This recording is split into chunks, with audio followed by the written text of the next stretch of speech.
காடுல ஒரு சிங்கம் தூங்கி நின்றுச்சான். அப்போ வந்து எலி வந்து அது மாதிரி சறுக்கு மூட ஆடிட்டே இருந்துச்சான்.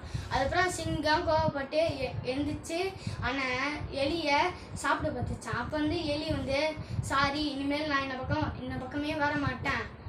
அதுக்கப்புறம் எலி சொல்லி தப்பிச்சு போயிடுச்சான். அதுக்கப்புறம் ஒரு நாள் வேட்டைக்காரன் வந்து சிங்கத்து மேலே வலை போட்டான். அதுக்கப்புறம் அந்த சிங்கம் வந்து கத்திக்கிட்டே இருந்துச்சான், கர்ஜனை பண்ணி.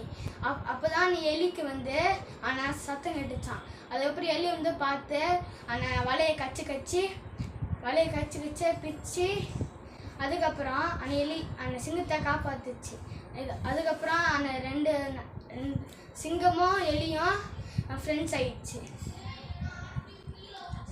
அதுக்கப்புறம் என் கதை முடிஞ்சிருச்சு. எல்லாரும் லைக் பண்ணுங்க, சேனல் சப்ஸ்கிரைப் பண்ணுங்க, மறக்காம பெல் பட்டனை கிளிக் பண்ணிக்கோங்க. பாய்.